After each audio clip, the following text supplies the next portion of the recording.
বাজারে একটা কথা চালু আছে, হাটের যদি কোনো দোকানদার দোকান মেলায় প্রথম খরিদ্দার যা যদি বাকি কিনে, ওই মনে করবি যে আজ সারা হাটি গেলে বাকি দেবে রে।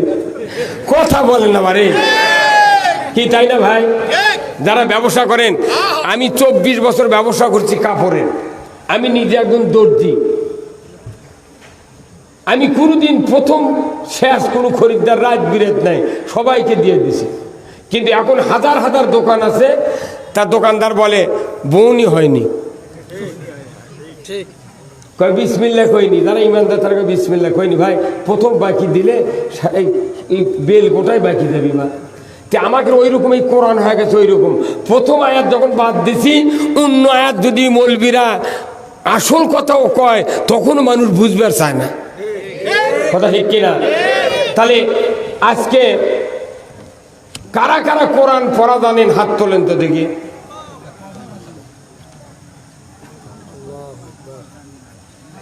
নামান হাত, অর্ধেকও হয়নি।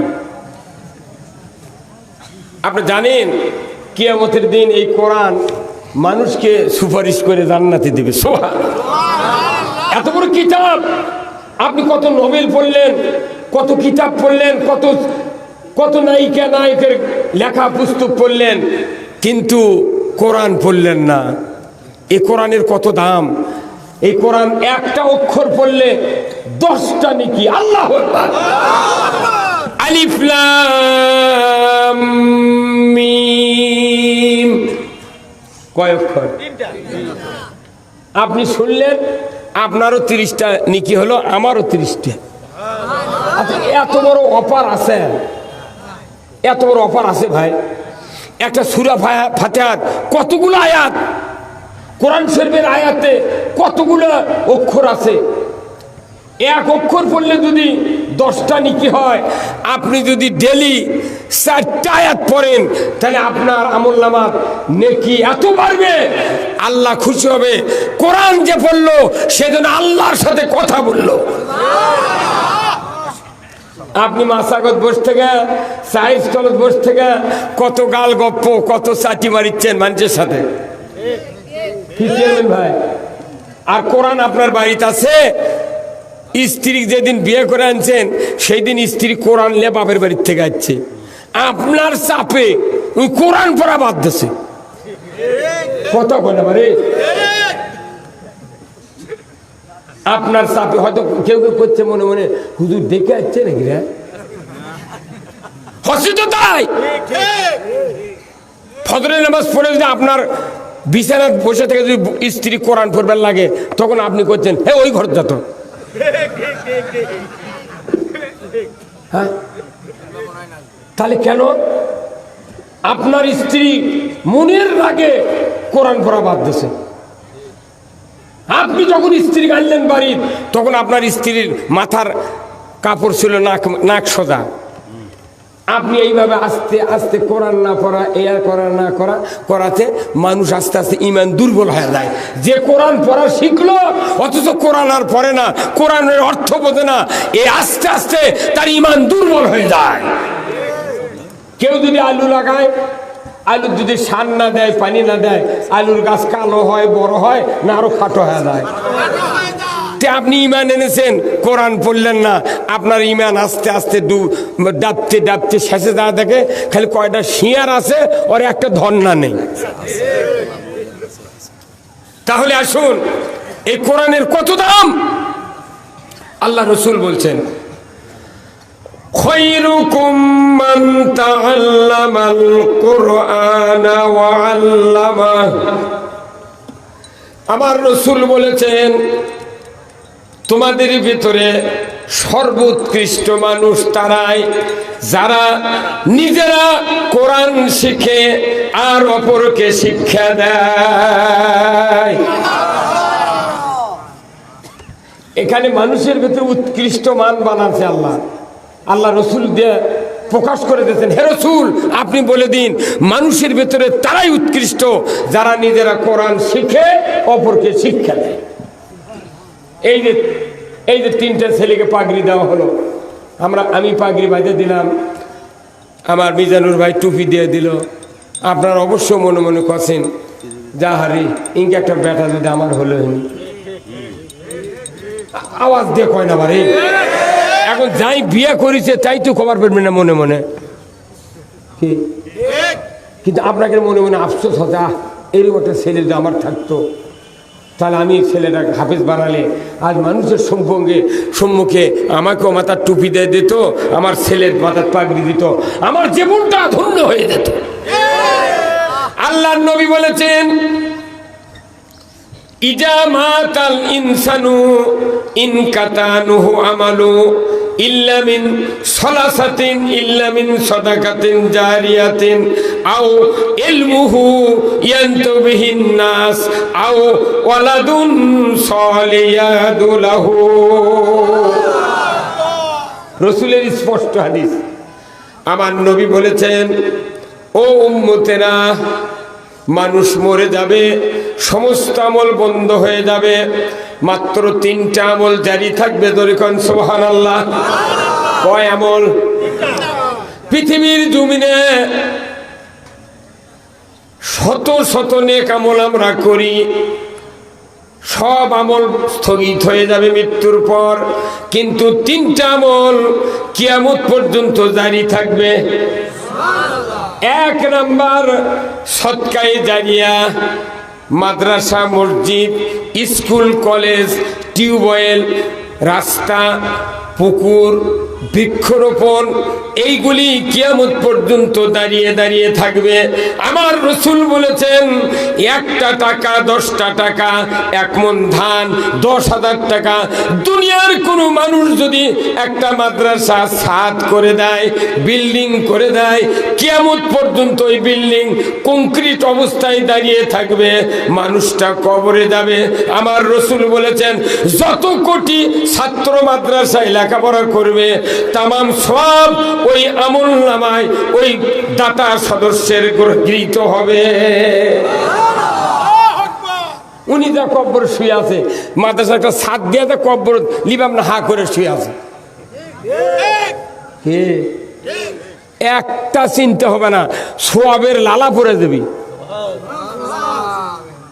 2 নাম্বার আমার রাসূল বলেছেন কোরআন এবং হাদিসের জ্ঞান অর্জন করলো, শুনে হোক আর পড়ে হোক, শুনে হোক আল্লাহর নবী এবং সাহাবায়ে আজমাইন শুনে শুনে বেশি জ্ঞান অর্জন করেছেন। আল্লাহ রাসূলকে যখন 40 বছর বয়স পূর্তির পর গাড়ি হিরা 2500 ফিট উঁচু, আমার মিজানুর ভাই দেখে এসেছেন গাড়ি হীরা, যে জায়গায় রাসূল নবুয়তের 39 বছর 11 মাস 29 দিন পর্যন্ত যে গুহার ভেতরে ধ্যান করছিলেন, 30 দিনের রাত্রি 12টার পর জিবরাইল এসে রাসূলকে বললেন ইকরা বিসমি রাব্বিকাল্লাযী খলাক, মুহাম্মদ আপনি পড়ুন সৃষ্টিকর্তা রবের নামে। রাসূল বললেন আনা উম্মি, আমি পড়তে পারি না। আবার জিবরাইল বললেন পড়ুন। আল্লাহর নবী বললেন আনা উম্মি, পড়তে পারি না। 3 বার বলার পর আল্লাহ এত রাগ করলেন, জিবরাইল খবরদার, আমার হাবিবের সাথে তুমি বেয়াদবি করো না, আমার হাবিবের বুকের সাথে তোমার বুকটা ভিড়িয়ে দাও, আমি নিমিষের ভিতরে তোমার বুকের কথাগুলি রাসূলের পক্ষে পার করে দেব। এটা থেকে বাংলাদেশের পুরো দেশে যতগুলো ফটোস্ট্যাট মিশিং আছে দেখবেন, ফটোস্ট্যাট মিশিং দেখেন নে, জিবরাইল সালামের বুকের সাথে রাসূলের বুক এইভাবে চাপ দিয়ে কোলাকুলি ধরছে। আল্লাহ তাআলা ওই চাপ দেওয়ার সাথে সাথে জিবরাইলের বুকের কথা লেখাগুলা রাসূলের বুক পার করে দিচ্ছে। এখন ওটা দেখে বৈজ্ঞানিকেরা মানে গবেষণা করে ফটোস্ট্যাট মিশিং তৈরি করেছে। এটা মনে করেন ফটোকপি আমি করব, আর ওই ফটোস্টার মিশিংয়ের কভার সামনে ঝাঁপনি আলোক করে এখানে দেশে দেওয়ার বাইরে দিয়া এটি একটা ঠাসি মারছে, তরকারি কতক্ষণ রাসূলের ওই জিবরাইল আর রাসূলের কোলাকুলি দেখে আপনি ফটোস্ট্যাট মেশিন তৈরি করে আপনার কাছে আল্লাহ মানুষের মাধ্যমে পাঠাতেছে, আপনি ওই ফটোস্ট্যাট মেশিনের সুনাম করলেন, অথচ আল্লাহ রসুলের বুকে জিবরাইলের কথা আল্লাহ পার করে দিলেন। হ্যাঁ, সুনাম কেউ করে না, করে না। ভাইরা আমার, আল্লাহর রসুল বললেন আনা উম্মি, আমি পড়তে পারি না। সাহাবারা যখন রসুলের হাতে হাত দিয়ে কালেমা পড়লেন, তখন কি সাহাবারা কোনো কলেজে ভর্তি হয়েছিলেন? শুনে শুনে কি ভাই, পড়ে আর শিখতে গেলে অনেক দেরি লাগে, কিন্তু যদি আপনি শুনে যদি মুখস্থ করতে পারেন সেটা বেশি উপকার হয়। এই যে একটা মোবাইল নাম্বার আমি লিখে দিলাম, আমার নাম্বার লিখে দিলাম, আপনার যদি বলা হয় ভাই আমি এদের লিখে দিছি, এই লেখা দেখে দেখে আপনি লেখেন, তাহলে আপনার একবার লেখা দেখা লিখবি, আবার লেখা লিখবি, কতক্ষণ। আর যদি ওই লোকটা আপনার কানের কাছে কয় 01724, ওই কোয়া শেষ, আপনার লেখা শেষ, কতক্ষণ। তারপর বলেছে 50-76-80, সাথে সাথে লেখা হয়ে যাচ্ছে। তাতে বোঝা যায় পড়াশোনার চেয়ে শুনে বেশি উপকার। সাহাবারা শুনে মুসলমান বেশি হতে। হযরত উমর ফারুক একবার শুনেছেন, একবার পড়েছেন, উনি তরবারি নিয়ে রসুলের মাথা কাটতে গিয়া কালিমা পড়ে মুসলমান হয়েছে। শোনা কথার তাসির হয়, কিন্তু শোনার মতো শোনা লাগবে। এটি বসে শুনবেন, আর বাড়িতে আপনার স্ত্রী দরদাত লাঠি দিল কি দিল না, গরু বাঁধলো কি বাঁধলো না, গরু চুরি করলো কি করলো না, বাড়ির চিন্তা করলে এটি একটা কথা মনে থাকবে না। কথা বল, কেন চোরের কথা বললাম?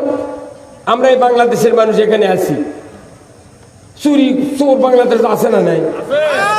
পাট্টা চোর আছে। চোর বাংলাদেশ স্বাধীন 52 বছর হচ্ছে, মসজিদের জুতা চুরি বন্ধ হয়নি।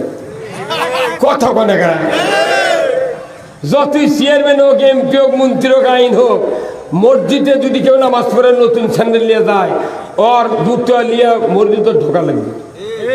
তো আবার মসজিদের জুতা নিয়ে ঢোকে কিভাবে? জুতা এইভাবে 2 তলা ঠিক লাগাছে, লাগে এইভাবে ধরে, এই হাতটা এইভাবে থাকবি, এইভাবে থয় না, এইভাবে ধরে। মুসল্লি জুম্মার ঢোকার আগে আগে জুতা ঢুকে, এই কথা কোন লেখা। আর হচ্ছে আমরা মুসলমান সব জায়গাতে জুতো চুরি, খালি বগুড়া পাগল। গতকালকে আমি সান্তাহার নামাজ পড়ছি মাগরিব, গতকালকে আমার মাহফিল ছিল মান্দা, এই দিক দিয়ে গেছি, মান্দা কুসুমবার কাছে আমার মাহফিল ছিল, বিল করিল্লা বাজার। সান্তাহার বাইপাসের মাথাতে একটা মসজিদ নাই ভাই, ওই মামুনের বাসার ওই পার, উত্তরাইলের মামুনের বাসার পেছনে মসজিদ। আমরা আমার ছেলে, আমার সাথে ওই ওখানকার এক লোক আসছিল, আর আমি 3 জন নামাজ পড়ে বাড়াচ্ছি। এক লোক নতুন ছান্ডে লিয়ে যা নামাজ পড়ার কাছে মসজিদত বাইরে ছুঁয়ে, আমি নামাজ পড়ে বাইরে দিখালি করছি কো কো, আমি মনে করি কো কো কয় কি ভাই কি হতো, কোথাও জুতো নেই।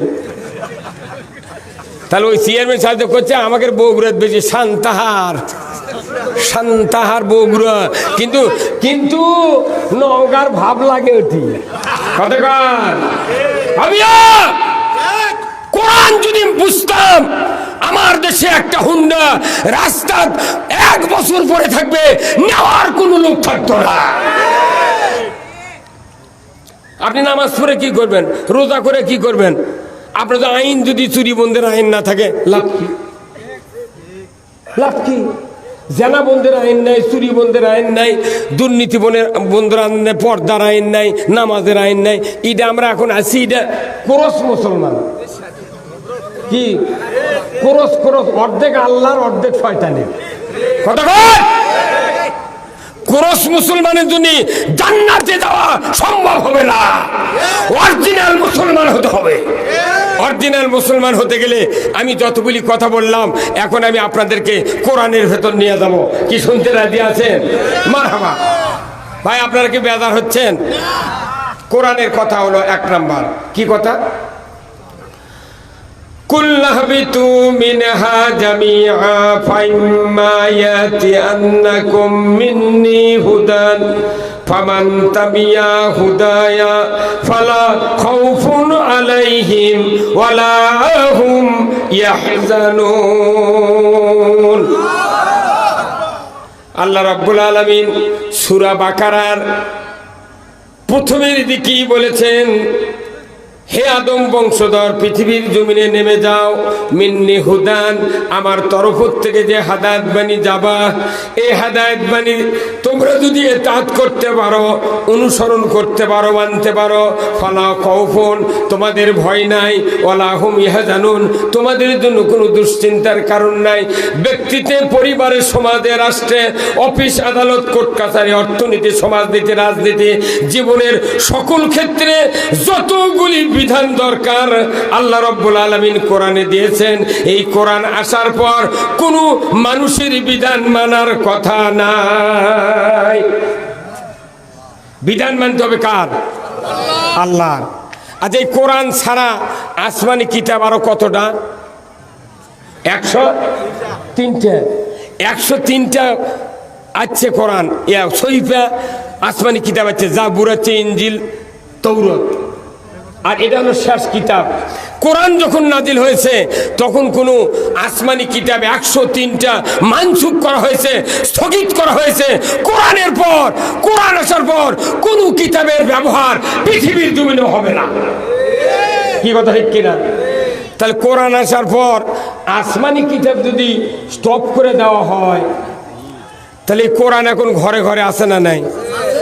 এটি তো একদল বললো ঘরে ঘরে, এটি একদল বললো সংসদে, বললো না? তাহলে দুই পক্ষেরই কথা কোয়ালিফিত। ওই ঘর ঠিকই কথা।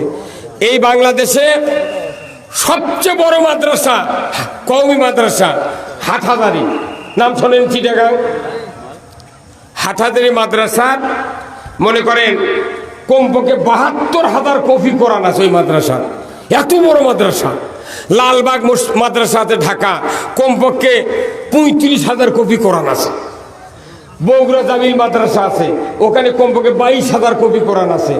বাংলাদেশে 5 লক্ষ মসজিদ আছে, এমন কোন মসজিদে নাই ছোট হলেও 10 কপি কোরআন আছে। কথা ঠিক কিনা? বাংলাদেশে এমন বাড়ি আছে এক বাপের 4 ছেলে, তাহলে 4 ছেলের স্ত্রীর কাছে 4টা কোরআন, বাপের কাছে একটা, তাহলে কয়টা হলো? একটা গ্রামে যদি 100 বাড়ি হয়, 5টা করে কোরআন থাকে এক বাড়ি, তাহলে কয়শো হলো? 500। তাহলে 68,000 গ্রামত কতগুলো কোরআন আছে, মসজিদ আছে, পীরের জাকের কাছে আছে, 20,000 পীর আছে, তারিখের বাড়িতে আছে, তবলিগের লোক আছে 1 কোটি 4 লাখ, তারিখের বাড়িতে আছে, হাজির বাড়িতে আছে। এত কোরআন, লক্ষ লক্ষ কোরআন, তারপরেও দেশের শান্তি আছে? চুরি বন্ধ আছে? তে আপনি কেমন করে বলেন ঘরে ঘরে জ্বালা? ঘরে ঘরে তো জ্বালেই খুঁজি, কিন্তু লাভ হচ্ছে না। এই ঘরের জেলে লাভ হবে না। এই একটা কোরআন যদি নওগাঁর বালুডাঙ্গা বাস স্ট্যান্ডে যদি একটা সাফ হতে আলি বাসের ড্রাইভার বলি, ভাই আপনি তো ঢাকা যান, আপনি তো 40,000 টাকার ভাড়া নিয়ে যান, এতগুলো মানুষ তুলে 50 জন মানুষ, তে আপনার ওই 1 লাখ টাকা আপনাকে দেব, আপনি সুপারভাইজার, হেল্পার আর ড্রাইভার মিলে একটা কোরআন নিয়ে যা সংশোধন দিবেন, আপনাকে 1 লাখ টাকা দেবো ভাড়া, খালি কোরআন নিয়ে দেবেন, মানুষ তুলবে দেবো না। ওই ড্রাইভার কবি আমার 1 লাখ লাগবে, আমি মরবে আর পারবো না। কি ভাই, কবিতে মরবে আর পারবো না, কারণ কোরআনটা সংশোধন নিয়ে দেবো। আরে কোরআন তো সংশোধন, ওটি চুরি বন্ধ করা লাগবে। কথা লিখি না ব্রিটিশ। তাহলে এই কোরআন বাংলাদেশের ঘরে ঘরে আছে, কিন্তু কিন্তু আইন নাই। কথা কন? তাহলে যে কোরআন নাজিলের পর 103খানা আসমানি কিতাব স্থগিত হয়ে গেল, মানসুখ হয়ে গেল, অথচ বাংলাদেশের ঘরে ঘরে কোরআন আছে। ব্রিটিশের আইন দিয়ে দেশ চললো, আপনি মনে করছেন জান্নাতে ঢুকবেন? কথা কন? কি কোন সাহসে? এই কোরআন আসার পর কারো আইন মানা যাবে না। এই কোরআনে যা আছে সব কার কথা? তাহলে সেই কথা বোঝানোর জন্য তো মাদ্রাসা। এই মাদ্রাসা আমার ভাইয়েরা, আল্লাহ রাব্বুল আলামিন কোরআনুল কারিমে বলছেন, ইয়া আইয়ুহাল্লাযীনা আমানু আকিমুস সালাত ওয়া আতুজ যাকাত ওয়ারকাউ মা'র রাকিঈন। ঈমানদারেরা তোমরা নামাজ আদায় করো, যাকাত আদায় করো, রুকুকারীদের সাথে রুকু করো, ধরে বলুন ঠিক কিনা? তাহলে আমার বাংলাদেশে বলুন তো, আল্লাহ বলছে নামাজ কায়েম করো, আমার বাংলাদেশে নামাজি বেশি না বেনামাজি বেশি? জোরে কর না কা? তাহলে এই 52 বছর হলো বক্তৃতা হলো বাংলাদেশ, 24 বছর পাকিস্তান আমলে, আবার বক্তৃতা হলো ব্রিটিশের আমলে, তখন 190 বছর, তারপরও নামাজ এখনো বাড়ে না। কারণ কি? নামাজের পক্ষে আইন নেই। কোরআন শরীফে আল্লাহ তাআলা বলছেন নামাজ কায়েম করবে সরকার। কে কায়েম করবে? আর আমরা বক্তৃতা দিচ্ছি হাত পা ধরে, চ ভাই চ, জুম্মার চ ভাই চ। কি হাত পাও ধরে নামাজ কায়েম হবে না। নামাজ কায়েম কিভাবে হবে? কোরআনকে বলতে হবে। কোরআন বলছে সূরা আল হজ 41 নম্বর আয়াত, আমার আল্লাহ বলেছেন আল্লাযীনা ইম্মাক্কান্নাহুম ফিল আরদ আকামুস সালাতা ওয়া আতাউয যাকাতা ওয়া আমারু বিল মারুফ ওয়া নাহাউ আনিল মুনকার ওয়া লিল্লাহি আকিবাতুল উমুর। জোরে কন্না মারহাবা। আমার রব্বুল আলামিন বলেছেন দুনিয়ার মানুষ তোমরা যদি মুসলমান হও, কোন দেশের যদি ক্ষমতায় তুমি যাও, প্রধানমন্ত্রী হও, সরকার হও, প্রেসিডেন্ট হও, তুমি না 4টা দফা চালু করবে। 1 নম্বর নামাজের আইন, 2 নম্বর যাকাতের আইন, 3 নম্বর ন্যায়ের আদেশ, 4th নম্বর অন্যায়ের নিষেধ। এই 4টি দফা দুনিয়ার কোন সরকার জমিনে যদি কায়েম করে, আমার আল্লাহ বলেছেন জমিনটা হবে জান্নাতের জমিন।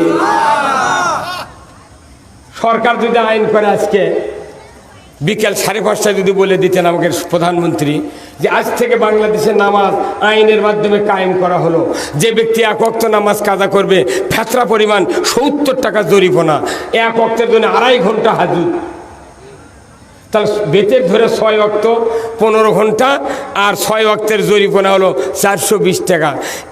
ইমাম সাহেব, মুয়াজ্জিন সাহেব যারা আজ থেকে নামাজ আদায় না করবে, তাদের তালিকা আগামীকাল 8টার মধ্যে নওগাঁ সদর থানার ওসির কাছে দিবেন। দায়িত্ব দিয়েছে কাক? ইমাম, মুয়াজ্জিন। ওনারাই তো জানে কে নামাজ পড়ে কে পড়ে না। একটা আইন যদি সরকার করতেন, তাহলে ইমাম মুয়াজ্জিনের শক্তি হলো যে আমি লিস্ট দিব, আমার বিরুদ্ধে কেউ অ্যাকশন নিতে পারবে না। কথা ঠিক কিনা? দেখা গেল নি রাতের 3:30টায় বেনামাজির বাপ, বেনামাজির মা, বেনামাজির স্ত্রী স্বামীক ডাকতো, ওঠেন নইমের বাপ ওঠেন, আপনি অজু করে মসজিদে যান, তাছাড়া কাল 1400 কতটা লাগবে, আর 420 টাকা জরিমানা দেওয়া লাগবে। যদি দিবার পারেন তাহলে আপনি শুয়ে থাকেন, আর যদি না পারেন অজু করে মুয়াজ্জিনক ডাকিলে জুম্মাত যান। আইন করার সাথে সাথে রাতের 3:30টার সময় সকল বেনামাজি গায়ে 150, 200, 250, 70, 80 জন করে বেনামাজি গেলে কস করিচ্ছে। কথা কয়? এরা আবার ওই ইহুদিরা নামাজ পড়ে, খ্রিস্টান যারা তারা রবিবার করে নামাজ পড়ে। আমাদের বাংলাদেশের এমন ইমানদার আছে খালি শুক্রবার পড়ে, খ্রিস্টানরা পড়ে রবিবারে, আর এরা পড়ে শুক্রবারে। কত কনে পারে? এই লোকগুলা ফজরের 2 ঘন্টা আগে মুয়াজ্জিনের বাড়িতে যা ডাকতো, মুয়াজ্জিন ভেতর থেকে আশ্চর্য করে এরকম ভাবে ডাকে, ব্যাপার হে ভাই কি আছে? বলে হুজুর আজান দেবার যাবেন না। মুয়াজ্জিন কইছে আমি তো ঘড়ি মোবাইলেতে অ্যালার্ম দিয়ে রাখছি, 5টার সময় আজান হবি, যে তোমরা 3:30টায় খা করছে, চলেন মসজিদে বসে থাকবো। তারপর মুয়াজ্জিনের দায়িত্ব দিয়েছে নাম ওসির কাছে দেওয়ার জন্যে। এখন ওসির থেকে বাঁচার জন্যে, কেসুর থেকে বাঁচার জন্যে মুয়াজ্জিনের ডাকলে জুম্মত দেওয়ার জন্য আজান লাগবে না। এই আইনে কোরআন শরীফে আছে, সূরা হজের 41 নম্বর আয়াতে আছে মুসলমান রাষ্ট্রপতি নামাজ কায়েম করতে হবে। এই আইন যদি থাকতো, আমার ছেলে, আমার ভাই, আমার ভাতিজা, আমার মা, আমার বোন, আমার স্ত্রী একজনও নামাজ কাজা করতে পারতো না। তাহলে এই আইন কি চান আপনারা? এই আইনটা কার? তাহলে এই আইনটা জমিনে কেন হলো না? এর কারণ কি? যিনি আইন বানাবেন তিনি কোরআন বোঝেন না। কথা ঠিক কিনা? তাহলে কোরআন বোঝানোর জন্য এই মাদ্রাসার থেকে যদি পড়া হতো যে সরকার আইন করত হাফেজ ছাড়া কাউকে চাকরি দেওয়া যাবে না। আপনি বিএ পাস করলে হাই স্কুলের মাস্টার হবেন, হাফেজ হতে হবে। আপনি এমএ পাস করে প্রাইমারি মাস্টার হবেন, হাফেজ হতে হবে। আপনি সচিব হবেন, হাফেজ হতে হবে। আপনি প্রিন্সিপাল হবেন, হাফেজ হতে হবে। কোরআন পড়তে হবে। তাহলে দেখা যেত মাদ্রাসা লাঠি দিয়া দরজা খিল দিয়ে হুজুরকে মাদ্রাসা ছাত্র পড়ান লাগতো। আর এখন দেখা যায় যে গ্রামত মাদ্রাসা সেই গায়ের একজনও বেটা দেয় না। ওই গাইবান্ধা থেকে এসে পড়িচ্ছে, ওই শিবপুর থেকে ঘাটনগর থেকে এসে পড়িচ্ছে। কতক্ষণ দেখা আপনার কে মানা করলো? কেন মাদ্রাসাত পড়াতে হবে? এই বক্তব্য আমি এখন আপনাদেরকে শোনাবো। কেন মাদ্রাসাত পড়াবেন আর কেন পড়ালেন না, না পড়ানোর কারণে ক্ষতি কি, এই কথাগুলি আমি আপনাদেরকে বলবো। কোরআন এত বড় কিতাব, অথচ আমরা বুঝতে না পারার কারণে আমরা নিজের আস্তে আস্তে ক্ষতির ভেতর চলে যাচ্ছি। কথা ঠিক কিনা? আমার ভাইয়েরা, আমি বলেছিলাম হাদিস খানা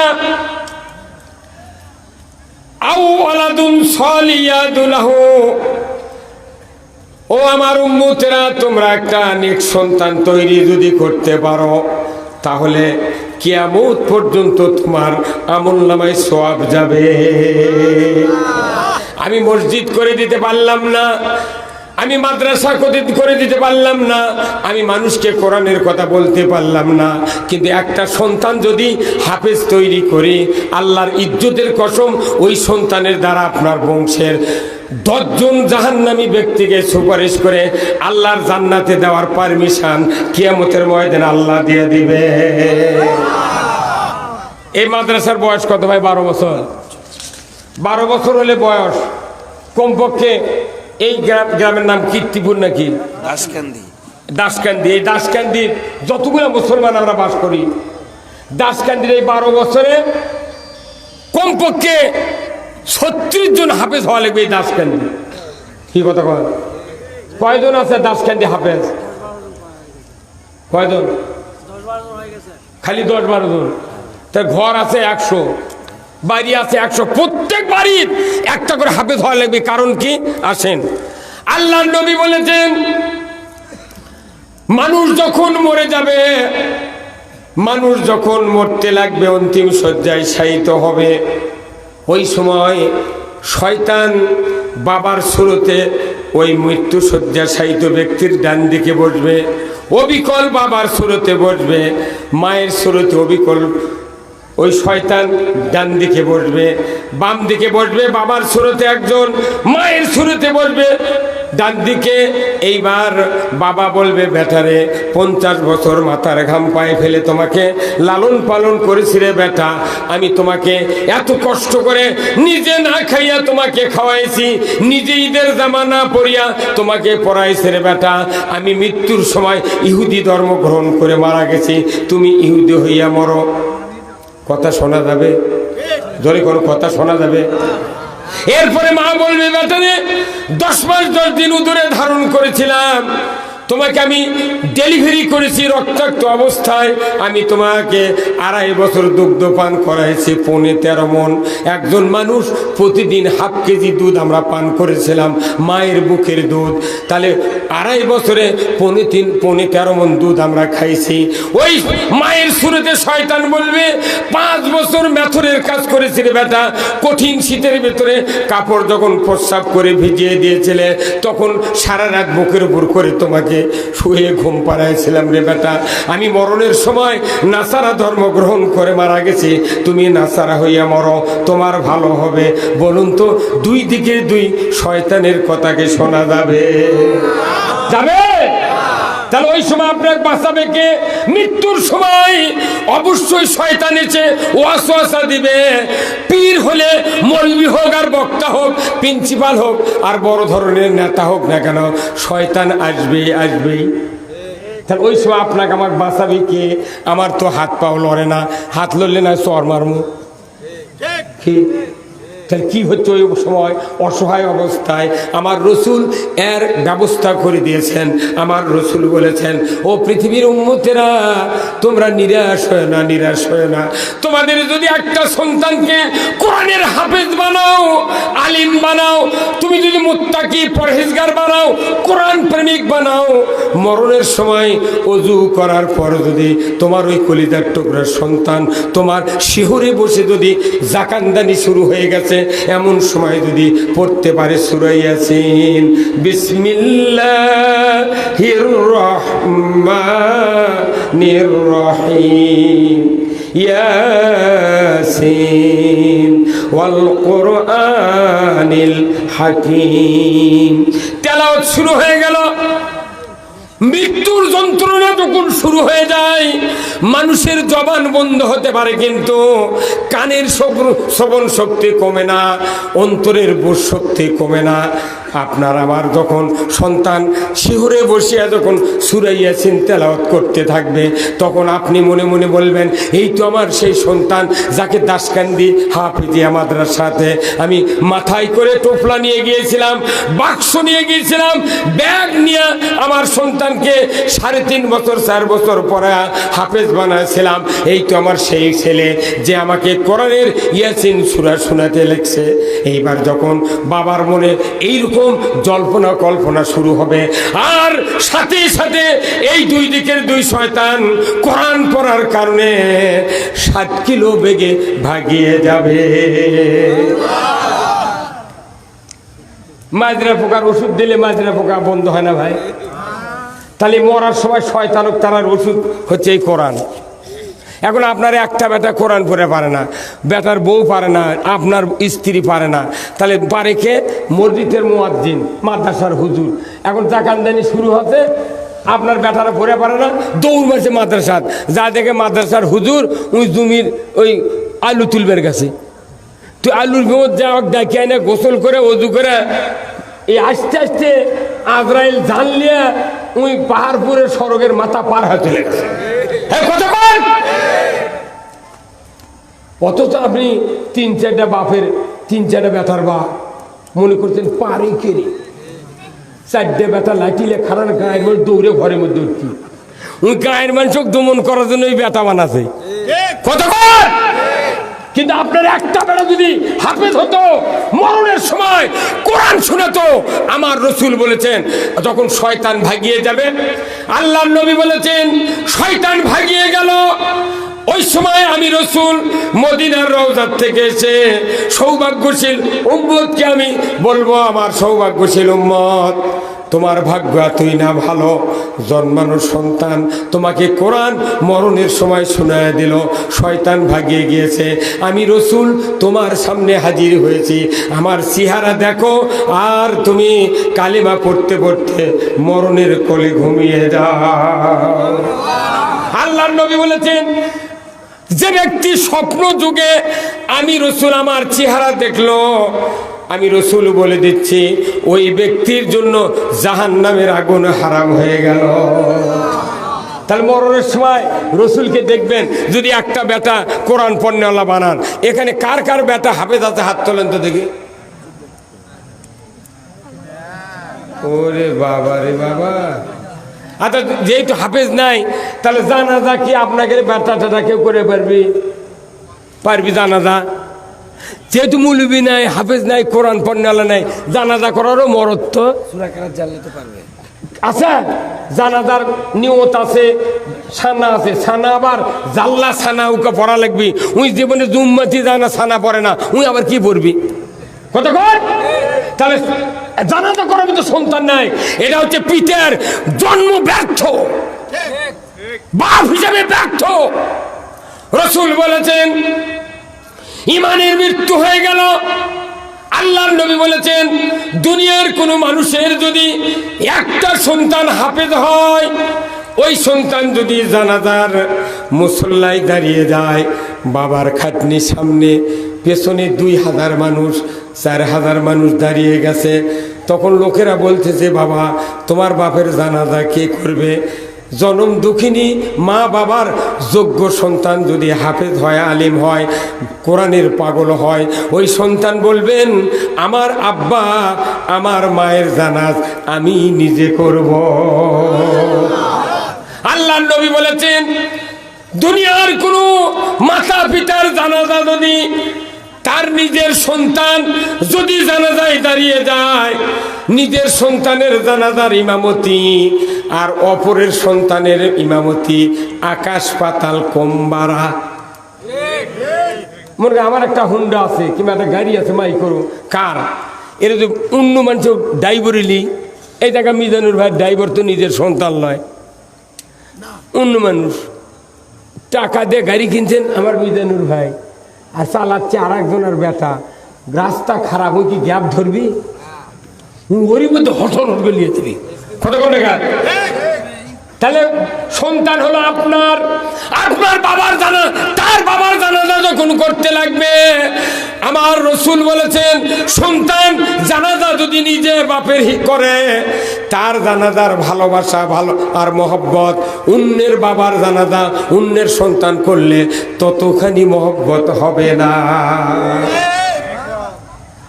এই মাদ্রাসার হুজুর যারা আছে, এখানে একটা লোক মারা গেল, হুজুর যদি জানাজা যেন আসতে দেরি হয় ধমকায়, হুজুর কখন কয় এত দেরি হলো কেন, কত রে জানাজা করে ঠিকই নিবি, কিন্তু হুজুর যদি কয় মাদ্রাসার চাউল নেই, চাচা 2 বস্তা চাউল লাগবে, আপনি না 1 মণ চাউল দেন, করছে তোর মাথা ঠিক আছে, আমি চাউল কি তোর নামে করে থেছি, তো চাউল যদি তুই করে না তোর বাড়ির 10-12 জন মানুষ মরবি, 100 বছরে এই মাদ্রাসা চলবি, তে আমি ফ্রি জানাজা করবো কে, তুই 1 মণ চাউলের দাম দে আমার, এই চাউলের টাকা নিয়ে পাত্র খিলামো, তোর জানাজা করবো। হয় তা যদি না দিস আল্লাহ করে খারাপ থাকবে, একটা দোয়া কম না, বাটাম ফাটা দাম হয়। এখন এই কথা মাদ্রাসার হুজুর কয় ও চাকরির থেকে তো আপনি বাদ দিবেন, আসল কথা কথা তখন চাকরি থাকিচ্ছে না। কিন্তু আমার নবী বলেছেন অন্য মানুষের সন্তান আর অন্য মানুষের বাবা মহব্বত হবে না। অন্য মানুষের সন্তান যদি আপনার জানাজা করে তাহলে ছানা পড়তে 1.5 মিনিটও লাগবে না, খালি সরসর করে পড়বি, একবার 4 গিয়ার দিয়ে পড়বি। আবার দরুদ শরীফ পড়তে 2 মিনিটও লাগাবে না, দোয়া পড়তে 3 মিনিটও লাগাবে না, 3, 2 আর 1.5, 6.5 মিনিটে জানাজা পারি। সালাম ফিরা তখন করছে আশহাদু আল্লা ইলাহা ইল্লাল্লাহ, তখন আপনি করছেন জানাজা তো ভালোই হলো, যে দোয়া পড়লো আমার বাপ জান্নাতি, কি লাভ হলো? আর আপনার বেটা যদি হাফেজ হয়, আপনার বেটা যদি নামাজি হয়, কোরআন প্রেমিক হয়, রসুল বলেছেন ওই সন্তান জানাজার ইমামে দাঁড়িয়েছে, সানা পড়তে লাগবে কমপক্ষে 3 মিনিট। সুবহানাকা আল্লাহুম্মা ওয়া বিহামদিকা ওয়া তাবারাকা ইসমুকা তাআলা জাদ্দুকা জাল্লা সানাউকা লা ইলাহা গায়রুক। এই খেলে পড়তে কমপক্ষে 3 মিনিট লাগবে। কারণ কি? বাবা খাটনিতে শুয়ে আছে, যে বাবার জানাজা করছি এই বাবা তো মাথায় টোপলা নিয়ে দাসকান্দি হাফেজা মাদ্রাসায় আমাকে রেখে এসেছিল। কতবার বাবা গিয়েছে, কোনোদিন খালি হাতে যায় নাই, কোনোদিন খালি হাতে যায় নাই। একটা হাফেজের মা কোনোদিন মাদ্রাসায় যায় না, অথচ পিচ্ছি ব্যাটালিয়া মহিলারা কেজি পড়াবের যায়। আমার ভাইয়েরা দুঃখ লাগে, কোরআনের হাফেজ হয়, একটা মা যায় না, বাবা ঘুরে ওই সন্তান যখন জানাজা দাঁড়িয়ে যাবে ছানা পড়বে আর মনে মনে বলবে, মুখ দিয়ে তেলাওয়াত হবে, অন্তরে বলবে এই তো আমার সেই বাবা, আল্লাহ আমার বাবার শেষ নামাজ আদায় করে দিচ্ছি, জিন্দিগিতে আর চেহারা দেখবো না, যে বাবার চেহারা দেখলে হাজ্জাতাম মাবরুর কবুল হদের সওয়াব। এই বাবাকে আজ থেকে চিরবিদায় দিয়ে দেব। এইভাবে ছানা পড়তে পড়তে 3 মিনিট সময় লাগবে, এরপরে তাকবীর দিবে, যখন গলার ভেতরে আটকে যাবে। এই তো প্রথম তাকবীর হলো, আর মাত্র 2টা তাকবীর বাকি আছে। 1 তাকবীরে তাহরিমা বাঁধা হয়ে গেছে, আর 2 তাকবীর দিলে আমার বাবাকে কোটি টাকা দিলে আর জমিনে রাখা যাবে না। সন্তান আবার তাকবীর দিল, দরুদ শরীফ তেলাওয়াত শুরু করেছেন। আল্লাহুম্মা সাল্লি আলা মুহাম্মাদ ওয়া আলা আলি মুহাম্মাদ কামা সাল্লাইতা আলা ইব্রাহিম ওয়া আলা আলি ইব্রাহিম ইন্নাকা হামিদুম মাজিদ। এইভাবে দরুদ পড়বে আর মনে মনে হবে এই তো আমি দরুদ পড়ছি। দুইজন নবীর নাম আছে দরুদের ভেতরে, একজনের নাম মুহাম্মদ সাল্লাল্লাহু আলাইহি সাল্লাম আর একজনের নাম ইব্রাহিম আলাইহিস সালাম।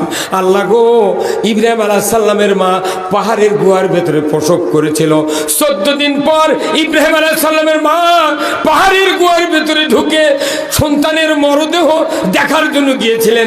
ইতিহাস সাক্ষী, মরদেহ দেখতে গিয়া ইব্রাহিম আলাইহিস সালামের মা পাহাড়ের গুহার সামনে যখন দাঁড়ালেন, আল্লাহকে বললেন, আকাশের মালিক পাহাড়ের দরজা খুলে দেন, আমি আমার মরদেহ, আমার সন্তানের মরদেহ দেখব। আল্লাহর হুকুমে পাহাড়ের দরজা খুলে গেল। ইব্রাহিম আলাইহিস সালামের মা গুহার ভিতরে ঢুকে রাখেন। ইব্রাহিম আলাইহিস সালাম হাত পা নাড়া দিয়া খেলা করতেছে। একটা সদ্য প্রসব করা সন্তান 14 দিন না খায় কি বাঁচতে পারে? আমার ভাইরা, দুঃখের বিষয় ওই সন্তান বলবে, আল্লাহ আমার মা আমাকে সিজার করিয়েছে, আমার বাবা হাসপাতালে না হয় বাড়িতে নরমালি প্রসব করেছে, আমার বাবা 50 বছর আমার মাথার ঘাম পায়ে ফেলে, তার মাথার ঘাম পায়ে ফেলে আমাকে লালন পালন করে কোরআন শিখাচ্ছে। আল্লাহ গো, এই বাবা, আমি তো এতিম ছিলাম না, আমার বাবা বেঁচে ছিলেন। কিন্তু ইব্রাহিম আলাইহিস সালাম পাহাড়ের গুহায় জন্ম নিলেন। অনেক দিন পর উনি গুহার থেকে বেরিয়ে গেলেন। বিরাট ঘটনা, ওই দিক যাব না। আর মুহাম্মদ সাল্লাল্লাহু আলাইহি সাল্লাম বাবা আগেই উনি হারিয়েছেন, মা 6 বছর বয়সে হারিয়েছেন, উনি ছিলেন এতিম। আল্লাহ, আমি তো এতিম ছিলাম না, আমার বাবা আমার মা আমাকে লালন পালন করেছে। আল্লাহ গো, ও আল্লাহ, আমি তো এতিম ছিলাম না। আল্লাহ, সেই বাবা আজকে দরুদ পড়তেছে। আল্লাহ, আমরা তো ওই ইব্রাহিম আলাইহিস সালামের জাতির পিতা আমরা মানি, আর ওই পিতার সন্তান আমরা। রসুল আমাদের নেতা। আল্লাহ, শেষ বিদায় দরুদ পড়ে তাকবীর দেব। আল্লাহ, আমার বাবাকে মুহাম্মদ সাল্লাল্লাহু আলাইহি ওয়াসাল্লামের জান্নাত নসিব করে দিও। সন্তান দরুদ পড়বে, অন্তরে দোয়া হবে, এরপরে তৃতীয় তাকবীর হবে, এরপরে চলে যাবে চতুর্থ তাকবীরের আগে দোয়া শুরু হয়ে যাবে। আল্লাহ, তুমি জীবিত মানুষকে ক্ষমা করে দাও, মৃত্যু মানুষকে ক্ষমা করে দাও, যত দুনিয়াতে আছে মানুষ সবাইকে মাফ করে দাও। এইভাবে দোয়া পড়তে পড়তে কমপক্ষে 5 মিনিট লাগবে। শেষ দোয়ার সময় বাবার মহব্বতে, সন্তান ভালোবাসায় যদি 1 ফোঁটা চোখের পানি নাকের ডগার দিকে গড়ায় দেয়, রসুল বলেছেন 1 ফোঁটা পানির দাম। আল্লাহর নবী বলেছেন ওই খাটনিতেই বাবা মার জীবনের গুণ আল্লাহ মাফ করে দিবে। আপনার বেটা যদি 4টে ইঞ্জিনিয়ার হয়, আর 4টে যদি ডাক্তার হয়, 4টে যদি প্রফেসর হয়, 4টে যদি মাস্টার হয়, সে যদি কোরআন প্রেমিক হয়, তাহলে আপনার জানাজা করতে পারবে। আর যদি তেমন চরিত্রবান না হয়, যদি কোরআন না জানে, আল্লাহর ইজ্জতের কসম, মানুষের ছেলে দিয়া জানাজা করে কবরে নামাবে, তার চক্ষু দিয়া জীবনে পানি গড়বে না। কি কথা ঠিক কিনা? নিজের ছেলে। আমি একটা উদাহরণ দিই। মনে করেন আপনাকে সবার তো শরীর আছে না, পিঠ আছে না ভাই, পিঠ। আচ্ছা, পিঠও দেখবেন অনেক সময় মাঝখানে চুলকায় না চেয়ারম্যান ভাই, চুলকায়, কিন্তু চুলকায় আপনার হাতও পাচ্ছে না। তাহলে আপনি চিন্তা করেন, আমার যখন পাকা বাড়ি, তার দেওয়ালে ঘরে তো কানি থাকে না, ওই কানির যদি পিঠ ডলেন, প্লাস্টার করা ওই ওয়ালত, আপনার যদি ডায়াবেটিস থাকে ভয় হবি, যদি ছিলে যায় ঘাও শুকাবে না। তখন আপনার চুলকানের কেউ নাই, তখন স্ত্রী যা ডাক দিতেন, এ নইমের মা, হয়তো বাবা আমার পিঠ চুলকে দাও। তখন আপনার স্ত্রী আসে আপনার পিঠ 1 হাত দিয়ে চুলকে দিচ্ছে, কিন্তু যেটি চুলকাচ্ছে ওর হাত যায় না। কথা মনে গা, যেখানে আপনার পিঠ চুলকাচ্ছে ওই জায়গায় হাত যায় না। এখন আপনি করছেন কেন? আপনার তো যেটি চুলকাচ্ছে সে তো খালি কুটকুট করছে, কিন্তু হাত তো উঠে যায় না। তখন আপনার স্ত্রী ধমক দিচ্ছেন, তখন আপনার স্ত্রী 2 হাত দিয়ে চুলকাচ্ছে, তাও দেখা যাচ্ছে আসল জায়গা। কিন্তু নিজের হাত যদি ওটি চুলকানোর জন্য হাতও পাত, কেকা মজা, কেকা মজা। নিজের হাতে পিঠ চুলকালে কেঙ্কা মজা কন্ত। আমার ভাইরা, ও আমার ভাইরা, আল্লাহর নবী এই জন্য জানাজার কথা বলেছেন। নিজের সন্তান যদি জানাজা করে, নিজের হাতে পিঠ চুলকান যেরকম মজা, তার সে কোটি কোটি গুণ মজা বেশি।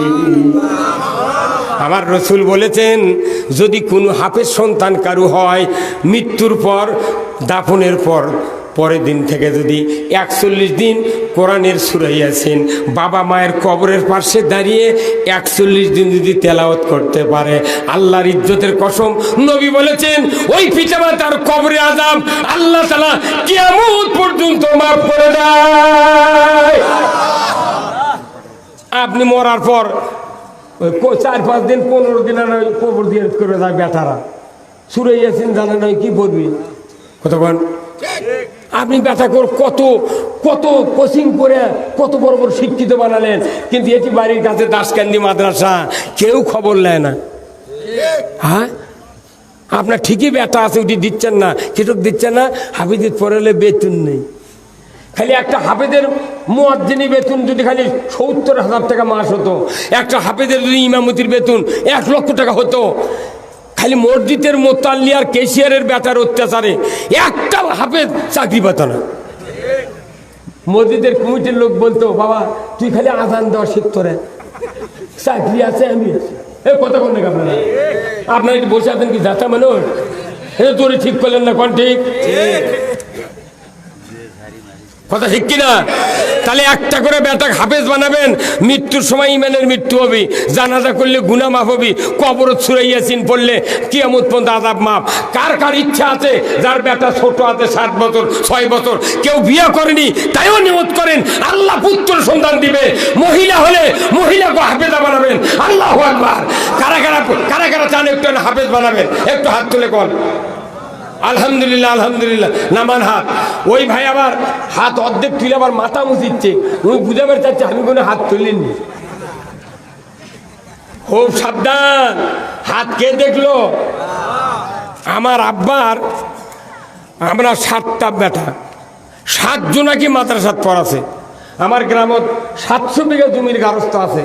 তারা বলছিল আমার বাপক যে মৌল সাহেব আপনি গরিব মানুষ, আগে তো গরিব মানুষের মুলিবি হচ্ছিল কি হুজুর, তাই না? গরিব মানুষ পড়াচ্ছিল, চায় চিনতে ভিক্ষা করে ফেতরা দিয়া। তা আমার বাবার ভিক্ষা করেনি, ফেতরাও দেয়নি, মাদ্রাসার চাকরি করেছিল। তো গ্রামের মানুষ করছে যে হুজুর এর করে চুক্তি কামত লেগে দেন, তাহলে বছরে 2 বিঘা জমি কিনবেন, তখন 1,500 বিঘা জমি বিক্রি। তা আমার আব্বা বলছিল এরকম মাদ্রাসার পড়ামো, কাজ করে খাই, পরে তুর্গে বাড়িতে খাবি। আমার আব্বা ওই গল্প আমাদের সাথে করেছে যে ভাই একটা লোক আমার গ্রামের এই কথা বলল, যে তোমাকে আমি কোনোদিন পড়ান বন্ধ করব না। তে আপনি কি করবেন, কেন পড়াবেন? উনি তখন বললেন যে ডক্টর লুৎফর রহমান বলেছেন যে সন্তানের জন্য সম্পদ তৈরি না করে সন্তানও সম্পদ বানান লাগবে। কথা কি বুঝাতে পারছি? সন্তানের জন্য জমি জারাত গাড়ি বাড়ি টাকা পয়সা সব কিছু করে দিলেন, কিন্তু সন্তানও মানুষ সম্পদ বানালেন না। আপনার মৃত্যুর পর এই সম্পদ কখনোই টিকসই হবে না, হবে না, হবে না। ডক্টর লুৎফর রহমান বলছেন সন্তানও সম্পদ বানান, কিয়ামত পর্যন্ত চলবে। সুবহানাল্লাহ। এই জন্য আমি এই মাদ্রাসার দ্বীনি জলসা, আমি যে কথাগুলি বললাম, এত বড় দামি কথা পৃথিবীর নেই। আপনাকে বাঁচানোর জন্য আমি এই কথাগুলি বললাম, যেটা রসুল বলেছেন।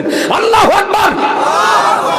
আমার ভাইয়েরা, আর এই মাদ্রাসার জন্য যারা অর্থ দিবেন, টাকা দিবেন, পয়সা দিবেন, আমার আল্লাহর নবী বলেছেন এই মাদ্রাসার ওহির জ্ঞান প্রচার করা হয়।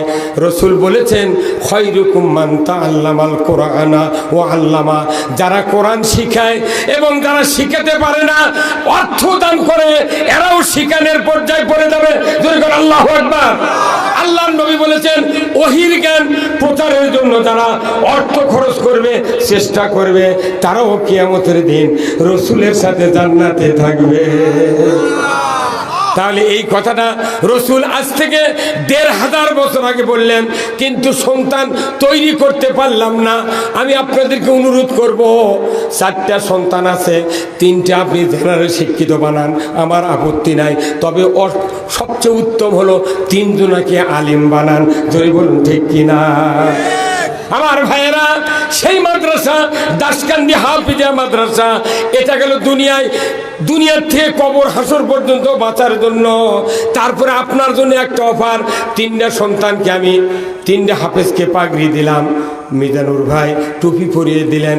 এদের মাথার কি দাম, ওই মাথার দামের কারণে আল্লাহ তাআলা রসুল বলেছেন, কিয়ামতের ময়দানে একজন হাফেজ যদি দুনিয়াতে হালালকে হালাল জানে, হারামকে হারাম জানে, সে যদি আজীবন কোরআনের উপর প্রতিষ্ঠিত থাকে, রসুল বলেছেন কিয়ামতের দিন বংশের ভেতরে 10 জন মানুষ, এই 10 জনের ভেতরে বংশের ভেতরে 8 জন, আর 2 জন হলো বাহিরের, একজন শিক্ষক আর একজন হলো লজিং মাস্টার। এই 10 জন মানুষ জাহান্নামের কাবিল হয়ে গেছে। আমার রসুল বলেছেন হাফেজকে দায়িত্ব দেওয়া হবে, এই 10 জন মানুষকে তুমি সুপারিশ করে আল্লাহর জান্নাতে দিয়ে দাও। আমরা হিসাব দিয়ে জান্নাতে যেতে পারবো না, আমরা হিসাব দিয়ে জান্নাতে যেতে পারবো না। একটা সন্তান যদি আমরা এরকম তৈরি করতে পারতাম, কিয়ামতের ময়দানে সে আমাকে সুপারিশ করে আল্লাহর জান্নাতে দিয়ে দেবে। একটু জিকির করেন সুবহানাল্লাহ আলহামদুলিল্লাহ লা ইলাহা, জোরে সুবহানাল্লাহ।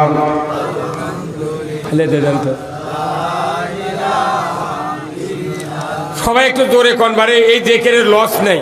সুবহানাল্লাহ আলহামদুলিল্লাহ লা ইলাহা লা ইলাহা ইল্লাল্লাহু মুহাম্মাদুর রাসূলুল্লাহ সাল্লাল্লাহু আলাইহি সাল্লাম। ভাইজানেরা, এই রসুলের মহব্বত, এই রসুলের ভালোবাসা যাদের অন্তরে আছে, তারাই তো রসুলের কথা শুনবে। আমার রসুল বলেছেন, ও পৃথিবীর মানুষেরা, আমি তোমাদের জন্য একটা হাদিস রেখে গেলাম, মান আহাব্বা সুন্নতি ফাকাদ আহাব্বানি ওয়া মান আহাব্বানি কানা মাই ফিল জান্নাহ। রসুল এই সুন্নতের কথা বলেছেন, যে ব্যক্তি, আমার সবচেয়ে বড় সুন্নাত হলো ওহির জ্ঞান মানুষের কাছে পৌঁছানো। একটা ছেলেকে যদি সুন্নাত হিসেবে আপনি রসুলের দলে, রসুলের কাতারে যদি দাঁড় করায় দিতে পারেন, ওই ছেলের কারণে কিয়ামতের ময়দানে নূরের তাজ আপনার মাথায় পরিয়ে দেবে। শুধু সুপারিশ নয়, হাফেজের বাপের মায়ের মাথার নূরের তাজ আল্লাহ তাআলা পরিয়ে দিবেন। কত সম্মান, কত কি! একটা বাপের বেটা যদি ওসি হয়, এসপি হয়, দারোগা হয়, মেয়র হয়, চেয়ারম্যান হয়, ওই বাপের কলিজা ভরে যায়, কিন্তু কিয়ামতের ময়দানে এর কোনো পাওনা পাবে না। কিন্তু আপনার যদি গরিবের বেটা যে একটা হাফেজ হয়, কিয়ামতের ময়দানে ওই গরিব বাবার মাথায় আল্লাহ তাআলা নূরের তাজ পরায়া দিবে। আমার ভাইয়েরা, আসুন না, এই নূরের তাজ যারা পরায়া দিবেন, যে ফেরেশতা, সেই ফেরেশতা বলবে, আল্লাহ এত বড় সম্মান হাসরের ময়দানে এই লোকগুলি দেওয়া হলো, এদের কি আমল ছিল? আল্লাহ তাআলা বলবেন, এদের আমল হলো এদের সন্তান কোরআনের হাফেজ হয়েছিল। আল্লাহু আকবার। অথচ এই হাফেজ মাদ্রাসার জন্য ভিক্ষা করে। কি ভাই? আল্লাহর নবী বলেছেন, তালবে ইলমের কত দাম।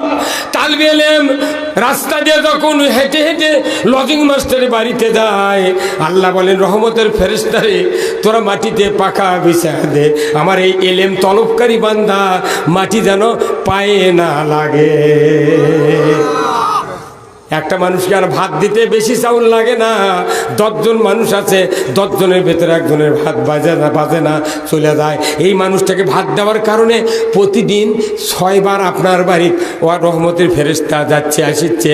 এই জন্য অনুরোধ করতেছি ভাই, কোরআনের এলেম যারা অর্জন করে, এই এলেমের যারা জ্ঞান অর্জন করে, আমার রসুল বলেছেন, ও দুনিয়ার উম্মতেরা শোনো, আল্লাহ যার কল্যাণ চান, আল্লাহ যার ভালো চান, তাকে কোরআনের জ্ঞান দেন। ধরে মারহাবা। যারা আল্লাহর কল্যাণ চান তাদের 1 নম্বর কাজ হলো কোরআনের জ্ঞান অর্জন করা। জোরে আল্লাহু আকবার। আমরা কি কোরআনের জ্ঞান অর্জন করতে রাজি আছি? রাজি আছি ভাই? কারা কারা রাজি? দু হাত তুলে দেখা। আল্লাহু আকবার। আচ্ছা, কার কার বাড়ির কোরআনের তরজমা আছে? না হাত তোলেন তো। এই খালি আরবি লেখা নয়, তরজমা কার কার বাড়িতে আছে? ইস, আপনাকে এই নওগাঁ গৌসুল আজম মাদ্রাসার থেকে আমার ছেলে একটা কামিল পাস করছে। এই নওগাঁ আব্দুল সাত্তার হুজুর নাই, মাঝে মধ্যে আমার সাথে কথা বলে, খুব আমার সাথে কথা বলে, উনি খুব বিজ্ঞ আলেম, হাজার হাজার আলেমের ওস্তাদ। এখানে নওগাঁ থেকে আমার ছেলে কামিল পাস করে চলে গেছেন।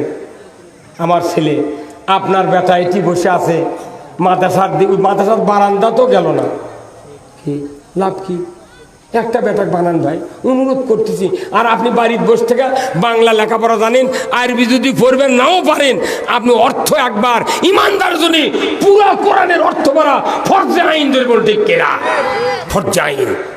তাহলে আপনি কেন কোরআনে, যে যতখানি কল্যাণ আশা করে আল্লাহর, তার ততখানি কোরআনের জ্ঞান অর্জন করতে হবে। আমরা কোরআনের জ্ঞান অর্জন করি না, বুঝি না, না বোঝার কারণে ক্ষতি কি দেখেন।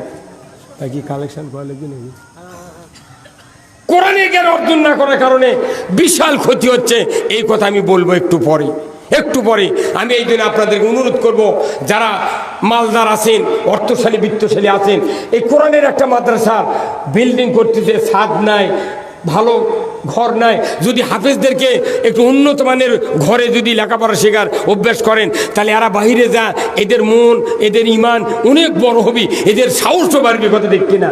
আর যদি টিনের বেড়া, খেজুরের পাতার পাটি শুয়ে থাকে, ধনী মানুষের কাজ কথা কিন্তু ভয় করবি। কথা কন। এই জন্য আল্লাহর কোন কোন বান্দা আছেন এই সৎকায় জারিয়ার জন্যে আপাতত 50,000 টাকা দেবেন। আমার ভাই, আমার খুব ভক্ত, ওনার কাছে আমার কমপক্ষে 500টা ওয়াজ আছেন। উনি বারবার আমার এখানে আনার জন্য এতই চেষ্টা করেছেন। আমি ওনার কাছে একটু দাবি করব, আল্লাহ ওনার সব দিয়েছেন। আমি মনে করি আজকে আমার ওই ভাই এমন একটা উল্লেখযোগ্য দান করবেন, জাতি যাতে বুঝতে পারে, হ্যাঁ আলহাজ মিজানুর রহমান ইঞ্জিনিয়ার অন্ততপক্ষে জাতির কল্যাণের জন্য, জাতির সুসন্তান তৈরি করার জন্য একটা পরিবেশ সৃষ্টি করেছেন। আমি অন্তর দিয়ে দোয়া করব। ওনার একটা ছোট্ট বেটা, উনিও উমরা করে এসেছেন। আমি দোয়া করি ফুটফুটে চাঁদের মতো। আমি ওই ভাইয়ের কাছে একটা আবদার করব, আমি শুধু নবীর মহব্বতে, কোরআনের মহব্বতে, তালবে ইলমের সম্মানের খাতিরে একটা দরখাস্ত ওনার কাছে আমি আগে করব। ভাই, এখানে ছাদ দিতে যত খরচ লাগবে, এই ছাদটা আপনারা কয়টা ভাই মিলে না ছাদটা দিয়ে দেন ভাই। আলহামদুলিল্লাহ 50,000। 50,000 হলে ছাদ হবি না? কিছুদিন আগেই দিছি 40,000, দিতে আছে। আমার দাওয়া তো বন্ধ নাই। লিল্লাহে তাকবীর। দানবী যদি মাদ্রাসা উল্লেখযোগ্য দান করেন ভাই, আমি আপনার আল্লাহর দরবারে দোয়া করব, আল্লাহ যেন চেয়ারম্যান ভাইয়ের শারীরিক সুস্থতা দান করে। জোরে কর না আমিন। লিল্লাহে তাকবীর। দানবীর চেয়ারম্যান সাহেব বলুন জিন্দাবাদ। ভাই না কোন ভাই, না মোটা দিবেন দে, 1,02,000 দেন। না না না, কোয়া লাগবে ভাই, হ্যাঁ দোয়া হবে এটি সেই মতো। দরকার নাই, আপাতত আমি 2,000 দিচ্ছি, পরে দেখবো। আপনার পোস্টর থেকে না দেন বাড়ি, আমি দেওয়ার মতো অনেক রাস্তা আছে, দিব। মানুষ যেন শুনবে, তাই ভাই আমাদের কাছে দেয় দেয়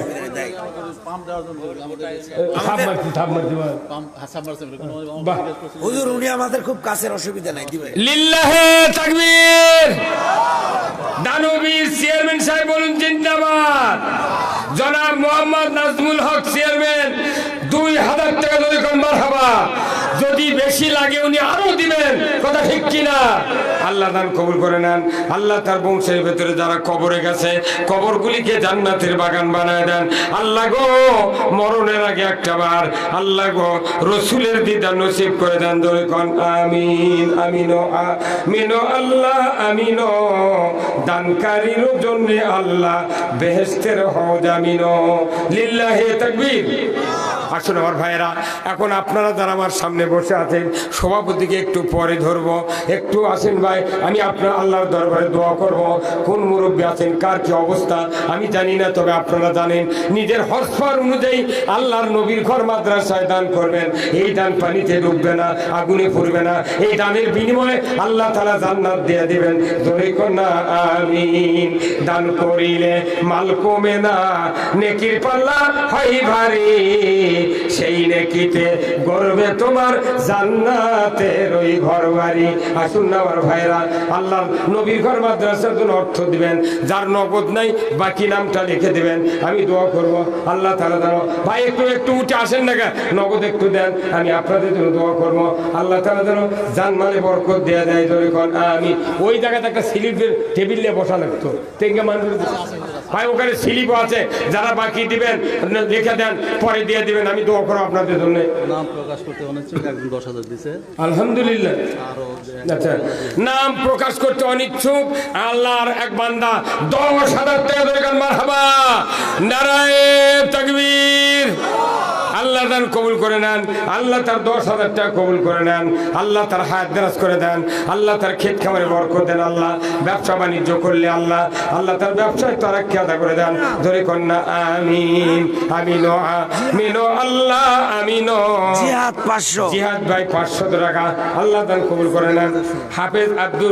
হাফেজ মোহাম্মদ রুহুল আমিন আলাল হুজুরের ছেলে নির্মাণে 5,000 টাকা দান করবেন। লিল্লাহে তাকবীর। আল্লাহ গো আল্লাহ হাফেজ আব্দুল মোহাম্মদ রুহুল আমিন জালাল হুজুরের ছেলে 5,000 টাকা আল্লাহ দান কবুল করে নেন। আর একজন 500 টাকা, আর একজন 1,000 টাকা আল্লাহ দান কবুল করলেন। সাদ্দাম হোসেন কুজাপাড়া পূর্বপাড়া 10,000 টাকা ধরে গান মারহাবা, লিল্লাহে তাকবীর। দানবীর সাদ্দাম হোসেন ভাই বলুন জিন্দাবাদ। 10,000 টাকা আল্লাহ দান কবুল করেন। কীর্তিপুর 500, বাবু বাবু বাবু কীর্তিপুর ভাই 500 টাকা আল্লাহ দান কবুল করে নেন। এটা কত আছে? 10,000 টাকা নগদ আল্লাহ দান কবুল করে নেন। সাদ্দা ভাইয়ের হাত দারাজ করে দেন, আল্লাহ তার বংশের ভেতরে যারা কবরে গেছে বেহেশত নসিব করে দেন, আল্লাহ তার হাত দারাজ করে দেন, আজীবন মাদ্রাসার খেদমত করে তৌফিক দিয়ে দেন। জোরে কন্যা আমিন। লিল্লাহে তাকবীর। খুব তাড়াতাড়ি ভাই আসুন ভাই, একটু আমার মা বোনেরা যারা প্যান্ডেলে আছেন, মা আপনারা তো হাফেজের মায়ের উত্তরসূরি, আলিমের মায়ের উত্তরসূরি, আসুন না খুব তাড়াতাড়ি। আসাদুল ভাই নগদ 10,000 টাকা ধরে গান মারহাবা, লিল্লাহে তাকবীর। আল্লাহ দান কবুল করে নেন, আসাদুল ভাইয়ের হাত দারাজ করে দেন, আল্লাহ তাকে বারবার হজ করে তৌফিক দিয়ে দেন। নবীর ঘর মাদ্রাসার জন্য দান করে আল্লাহ কিয়ামতের দিন নূরের টুপি পরা হাসরে উঠাইবেন। জয় কন্যা আমিন। দোয়া করদাম বাদার গাহি এলাহি হায়াত দম লত ইলম দারাজি।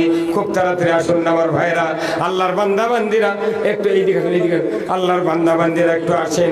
দ্বীনের জন্য কোরআনের জন্য অর্থ দিবেন, টাকা দিবেন, পয়সা দিবেন। ওয়ার্ডের মেম্বার 50 কেজি চাল। নাম কি তার?